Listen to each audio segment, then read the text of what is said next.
Baiklah, di sini saya akan menjelaskan terkait UTS Akuntansi Keuangan Lanjutan 1 dengan saya Tommy Septika Situmorang dan dosennya ada Ibu Dr. Arni Karina SEM SIM.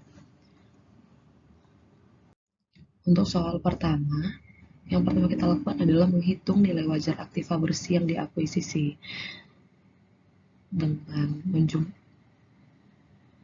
mengulangkan total aktiva pada nilai wajar yang ada di soal sebesar 1.595.000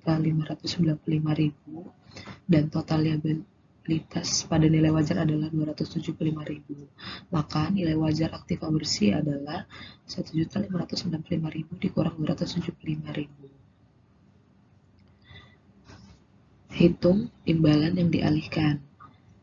Dengan kas 600.000 dan saham yang diterbitkan senilai 1 juta, maka total harga perolehan adalah 1.600.000. Selanjutnya kita menghitung goodwill. Goodwill diperoleh dari selisih antara harga perolehan dengan nilai wajar aktiva bersih, maka didapat nilai 280.000. Untuk biaya akuisisi sesuai dengan PSAK 22 atau IFRS 3, biaya akuisisi dibebankan pada periode selanjutnya. Jurnal akuisisi yang dapat kita tuliskan pada aktiva dan liabilitas PT AIS.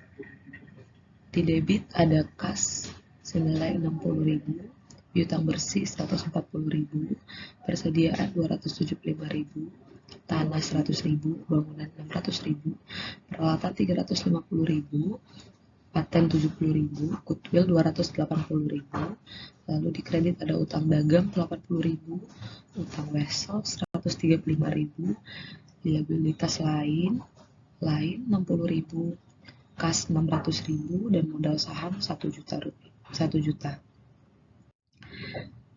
Jurnal lainnya ada beban akuisisi, di debit 8.000, di kas 8.000, di kredit ada kas 8.000. Lalu ada biaya penerbitan saham, di debit tambahan modal di store ada 5.000, di kredit ada kas 5.000. Sekian untuk soal nomor 1. Kita lanjut ke soal nomor 2. Dari soal nomor 2 diketahui PT Merapi memiliki 100% PT Tubagus, maka bagian laba diakui 100% laba PT Tubagus. Yang pertama kita lakukan adalah menghitung laba PT Tubagus. Dari soal kita dapat sales sebesar 315.000, COGS 100.000, selling and administration expenses 40.000, depreciation expenses 17.000. Maka laba bersih adalah selisih antara sales COGS dan selling and administration expenses juga depreciation expenses, didapat nilai 158.000. Dividen yang diumumkan adalah 5.000. Maka jurnal investasi awal, di debit investasi pada PT Tubagus senilai 450.000, di kredit ada kas 450.000. Jurnal bagian laba bersih, investasi pada PT Tubagus di debit ada 158.000, lalu di kredit ada pendapatan PT Tubagus senilai 158.000. Jurnal dividen kas di debit ada 5.000, lalu di kredit ada investasi pada PT Tubagus 5.000. Lalu selanjutnya ada jurnal eliminasi konsolidasi, eliminasi ekuitas dan investasi awal atau equity. Di debit ada modal saham senilai 70.000, laba ditahan 250.000, lalu di kredit ada investasi PT Tubagus sebesar 450.000, diferensial atau selisih sebesar 70.000. Selanjutnya ada eliminasi pendapatan atau income. Di debit ada pendapatan PT Tubagus 34.000, lalu di kredit ada investasi PT Tubagus nilai yang sama 34.000. Selanjutnya ada eliminasi dividen investasi pada PT Tubagus di debit senilai 5.000, lalu dividen pada PT Tubagus di kredit senilai 5.000. Lanjut, ada soal nomor 3. Pada tahun 1998 sampai 1999, pemerintah Indonesia menggabungkan 4 bank BUMN, yaitu Bank Bumidaya, Bank Dagang Negara, Bank Eksim, dan Bank Bapindo menjadi Bank Mandiri. Berdasarkan perspektif akuntansi keuangan lanjutan, transaksi tersebut dikategorikan sebagai penggabungan usaha atau business combination yang mengakibatkan satu entitas pelapor baru mengendalikan aset dan liabilitas bank-bank yang digabungkan. Lalu A. Perlakuan akuntansi atas biaya akuisisi dan penerbitan surat berharga.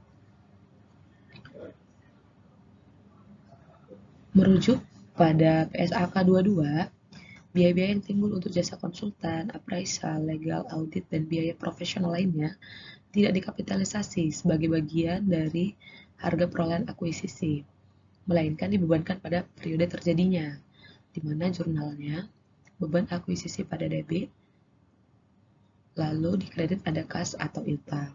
Jika akuisisi dilakukan dengan menerbitkan surat berharga, nilai wajar surat berharga yang diterbitkan menjadi bagian dari imbalan yang dialihkan atau consideration transfer dengan jurnal investasi pada entitas anak di debit, lalu dikredit ada modal saham dan agio saham.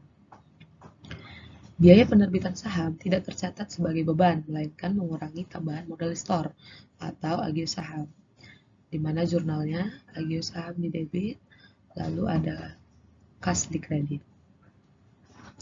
Dalam kasus Bank Mandiri, penggabungan tidak sepenuhnya sama dengan akuisisi biasa oleh perusahaan swasta.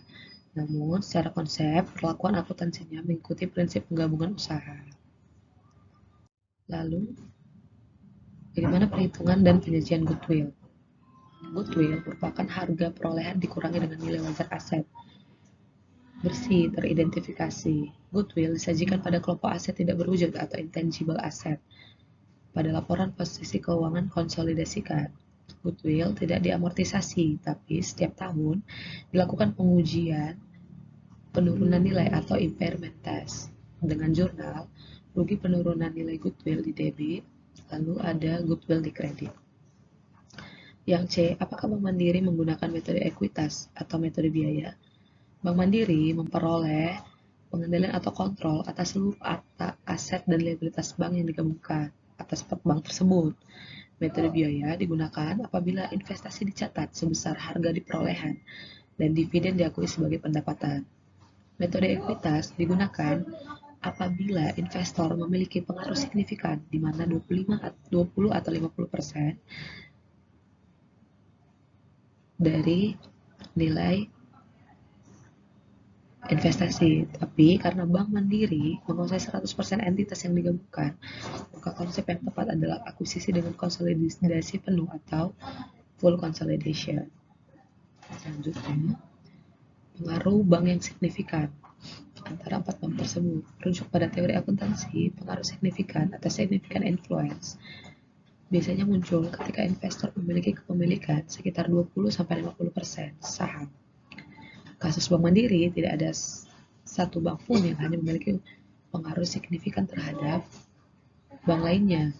Hubungan yang terjadi adalah pengendalian penuh atau kontrol, karena seluruh aset dan kewajiban bank BUMN dilebur ke dalam Bank Mandiri.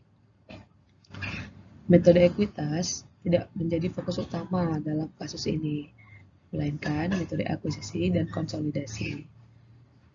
Namun, jika dilihat dari sisi kesiapan sistem, kapasitas infrastruktur teknologi, manajemen risiko, dan laporan keuangan yang paling sehat, di mana memiliki non-performing loan atau kredit macet terkecil di antara keempat bank.